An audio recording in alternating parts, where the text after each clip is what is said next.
Gloire soit rendue à Dieu pour ce privilège qu'il nous fait de partager ces moments ensemble. Nous bénissons son nom parce qu'il nous garde et nous protège. Et aujourd'hui encore, une fois de plus, nous nous retrouvons pour partager certaines vérités en ce qui concerne la parole de Dieu. Et surtout nous, en tant que chrétiens. Nous sommes chrétiens, nous vivons notre vie en tant que chrétiens. Et les non-chrétiens aussi vivent leur vie. Mais il y a une interpellation que l'apôtre Paul a fait aux Éphésiens qui nous servira de base pour notre partage de ce moment. Nous allons lire ensemble Éphésiens chapitre 5, le verset 15 à 17. « Veillez donc avec soin à votre manière de vivre. Ne vous comportez pas comme des insensés, mais comme des gens sensés. Mettez à profit les occasions qui se présentent à vous.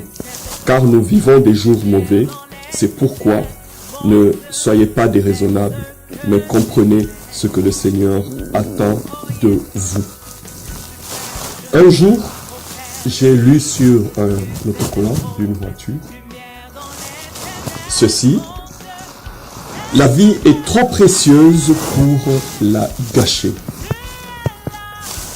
On pourra peut-être dire que ce sont simplement les non-chrétiens qui gâchent leur vie. Mais ce que j'ai constaté avec la vie chrétienne et le temps que j'ai marché avec le Seigneur, j'ai vu beaucoup de chrétiens en train de gâcher leur propre vie. Et c'est pour cela que, au travers de ce moment, nous allons essayer de partager un peu certains aspects de la vie qui nous fait comprendre qu'il y a certains chrétiens nés de nouveau, ils marchent avec le Seigneur, ils sont remplis de l'Esprit, et même il y a d'autres qui sont les serviteurs, qui gâchent leur propre vie.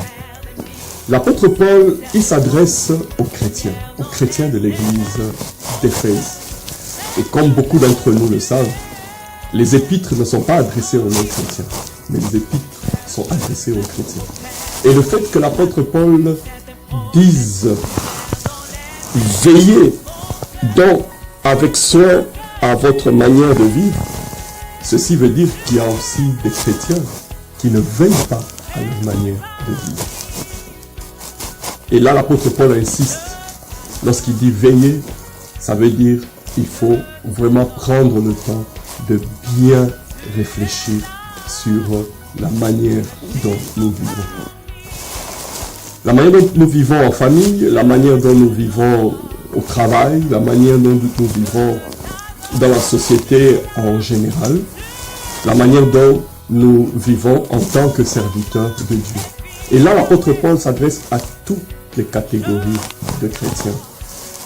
Et ceux qui sont jeunes dans la foi, les petits enfants comme l'apôtre Jean le dit dans ses épîtres, et les jeunes gens, ceux qui ont déjà quand même une certaine expérience de la vie chrétienne, mais aussi les pères, ceux qui ont connu Dieu dès le commencement. Ce sont des hommes et des femmes qui ont une certaine expérience en ce qui concerne la vie chrétienne. Et l'apôtre Paul s'adresse à toutes ces différentes catégories.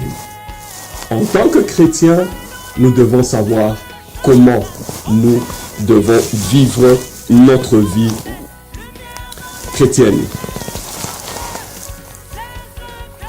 Il est dit « Veillez donc avec soin à votre manière de vivre ». Veiller, ça veut dire avec attention, avec conscience, avec application.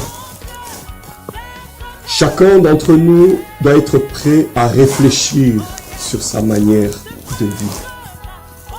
Beaucoup d'entre nous, nous nous disons comme nous sommes chrétiens, c'est que nous vivons correctement. Nous avons une bonne vie. Nous faisons bien les choses tout simplement parce que nous sommes des chrétiens. Non. Il y a des chrétiens qui connaissent le Seigneur, qui vivent, qui lisent la Bible, qui ont un temps de prière, mais qui ne veillent pas sur leur manière de vivre. Le contraire de veiller avec soin, c'est sans soin ou avec négligence. La négligence, ce sont des petites erreurs dues à un manque de précision ou de rigueur.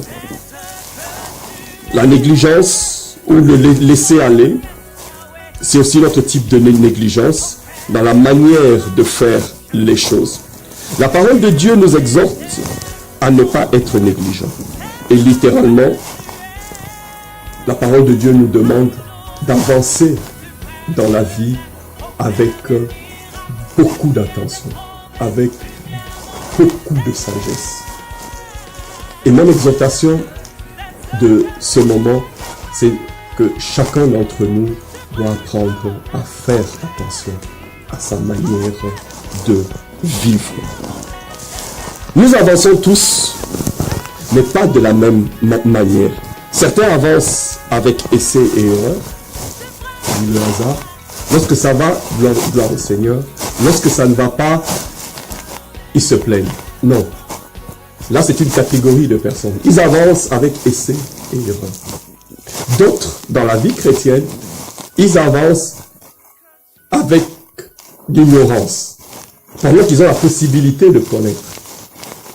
Mais ils avancent, ils se disent, peut-être comme David l'a dit lorsqu'il voulait construire un temple pour Dieu, il dit, je vais construire parce que Dieu est avec moi. Et une autre catégorie de personnes, ils vivent leur vie avec sagesse. Et c'est de cela qu'il s'agit maintenant. Vivre sa vie avec sagesse. Lorsque nous vivons notre vie avec sagesse, il faut bien connaître Dieu, il faut bien connaître sa parole. Mais il y a aussi d'autres cas de figure que nous avons. Il y a certains qui sabotent leur propre vie. C'est un peu ce que je viens de lire dès le début, l'art de gâcher leur propre vie. Ils détruisent leur propre vie en vivant d'une manière qui n'est pas conforme aux restrictions et aux recommandations du Seigneur. Certains se compliquent eux-mêmes la vie pendant qu'elle est déjà complexe. Certains, ils pédalent, en même temps ils freinent. D'autres, ils veulent changer ce qui ne changera jamais. D'autres, ils changent ou ils s'adaptent à des situations où il ne faut pas s'adapter. Certains s'entêtent sans résultat. Certains veulent que tout soit parfait. Et par conséquent, ils font du surplace. Certains se tracassent parfois inutilement. Certains restent cramponnés à leurs idées sans les remettre en question. Et certains restent à la croisée des chemins en refusant de choisir. Et parfois, ils se retrouvent en train de faire 1 mois, 2 mois, sans être capables de prendre une décision. Et ma question, est-ce que vous faites attention à votre manière de vivre? Est-ce que vous veillez sur votre manière de vivre? J'aimerais que chacun d'entre nous puisse prendre conscience, de s'arrêter un peu et de regarder comment je vis ma vie. Est-ce que je la vis avec essai et erreur? Est-ce que je la vis en restant dans l'ignorance ou je désire la vivre avec sagesse? Et ça peut être l'objet d'un temps de prière. Dis Seigneur, donne-moi de la sagesse pour que je sache bien vivre ma vie chrétienne, bien vivre en tant que ministre, bien vivre en tant que mari, en tant qu'époux, bien vivre en tant qu'enfant, bien vivre en tant que personnel ou employé ou ouvrier là où je vis. Que Dieu vous bénisse et que la grâce de Dieu soit sur chacun d'entre vous. Nous allons nous voir pour la séance prochaine et nous allons continuer sur ce thème. Veillez à votre manière de vivre. Que Dieu vous bénisse.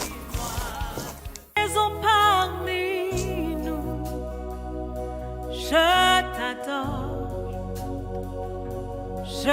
t'adore, tu es là, agissons parmi nous.